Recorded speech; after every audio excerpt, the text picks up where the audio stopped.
Finished the live stream not long ago. A lot of comments, a lot of emails, not just from this stream, but from previous streams. How do I know about the Z8? How do I know about what the Z7III or Z6III is going to be? Or how do I know that Nikon's going to produce a pro body APS-C camera? Well, I don't know any of it for fact. And if you're looking for absolute fact, guess what? You're out of luck because there is nobody that has absolute facts. Nikon didn't speak to anybody about what it is until they get ready to announce it. Will there be leaks on all these cameras? Oh, yeah, absolutely there will. No doubt about that. I think that's part of any manufacturer's marketing strategy is to provide some leaks or allow some leaks to get out. However, I'm looking at the writing on the wall, all the things that have happened recently and what other camera manufacturers are doing and what the consumers want. And if you think that Nikon isn't concerned with what the consumers want, well, you're wrong. I mean, that is part of the that is sales, and that's what they're after is sales. So I think it's time that we quit worrying about what facts we have and what's wrong with a little hope. And by the way, everything that I talk about is my opinion. It's not based on sources or anything else. However, if you're somebody that gets your hands on a pre-production model camera or lens or whatever, especially a Nikon, then let me know. I understand confidentiality. I've been dealing with that all my life for 34 years in military and government service. I understand what it means to keep information confidential or sourcing confidential. So by all means, drop me an email and let me know what you think or what you know.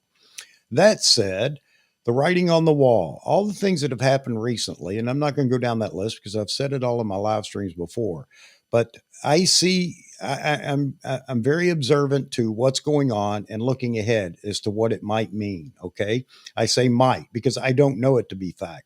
And later on, if I'm wrong, I'll be the first to admit that I was wrong. So you can send all the criticism about what I'm saying here and in my live streams, or complimentary comments or emails.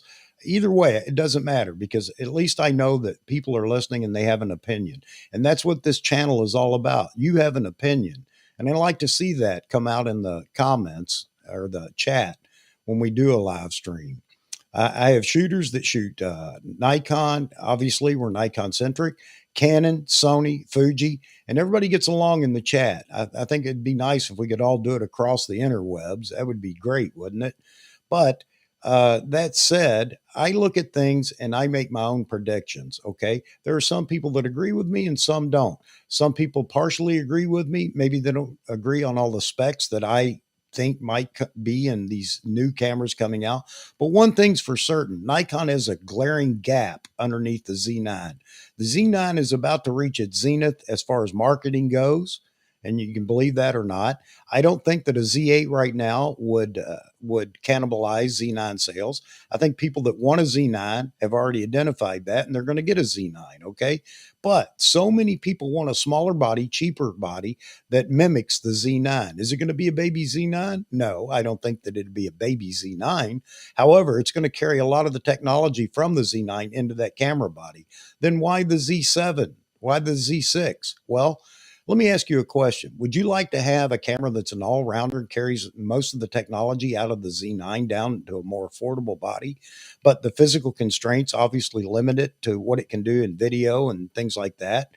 Wouldn't you like to have that camera? How many wedding photographers, event photographers, and just generalists out there would like a camera body like that? Maybe like a D850. And no, the Z7 II is not the D850. It may come close in imaging and things like that, but it's not the D850. Okay.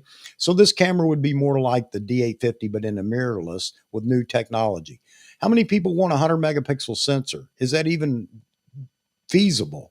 Well, Canon and Sony both have been toying with a 100 megapixel sensor for a while, and no doubt they're going to come out with it at some point. Wouldn't it be nice if Nikon just jumped the gun and came out with a 100 megapixel sensor? So where does that fall?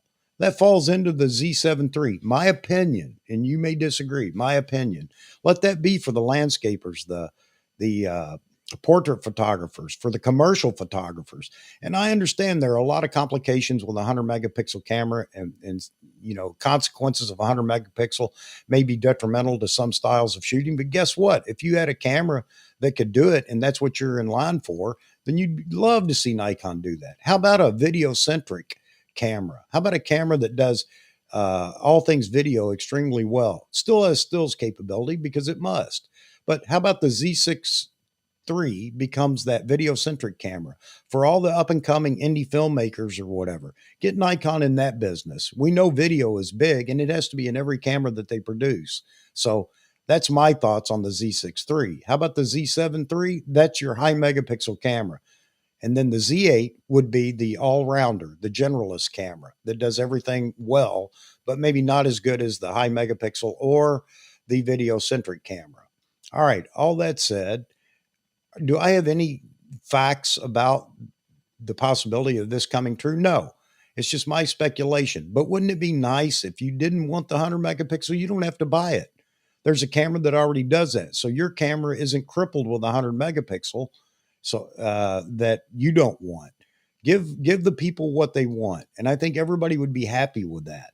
I'm not saying everything. They can't produce 39 bodies. However, the two that they already have, including the Z8, I think Nikon can give that to us. Now, which should come first? Well, I say the Z8. Why? Because we need the competitor to all the cameras that are already out there on the market from Canon and Sony. We need the Z7 IV competitor. We need the R5 competitor. And it's not going to be a competitor to the R3 or the R1 whenever it does come out. That's the flagship status cameras, okay? Some people want that. Some people want that vertical grip. Others don't. But you have an opportunity to add a grip to all the cameras that I mentioned, the three biggies, the Z6III, Z7 III, and the Z8. All right, so what capabilities would you like to see in those cameras? Do I make any sense? I think it makes absolute sense that Nikon needs to drop this camera sooner rather than later, this camera being the Z8. And I think we will hear about it. I think that announcement, or at least something, comes in October, the anniversary of the Z9 announcement. And you may differ on your opinion, but why would Nikon wait forever to drop a new camera and let all these other companies pick up the slack? And there are people that are grumbling and saying if Nikon doesn't do something soon, then they're going to switch. And they did that in the very beginning with the Z6 and the Z7. There are people that switched and jumped to Sony. All right. I'm not predicting that that's going to happen. I think Nikon is on the ball now, and I think they understand. Just go to the live stream and look at the comments. I asked that question today in the live stream, and everybody's ready for a Z8. Okay.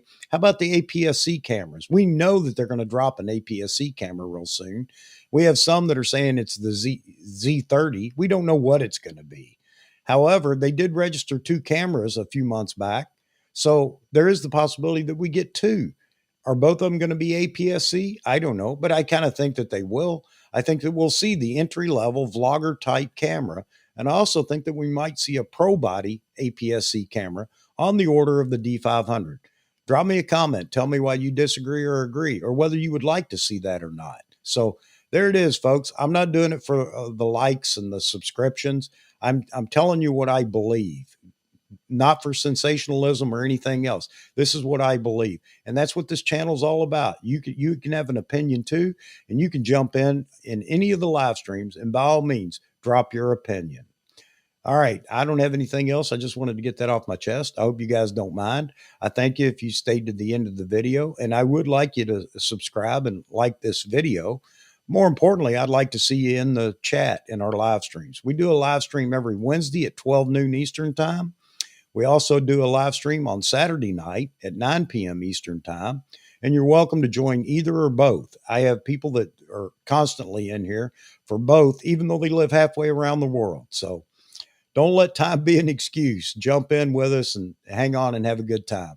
With that said, God bless you all, and I hope you have a wonderful day.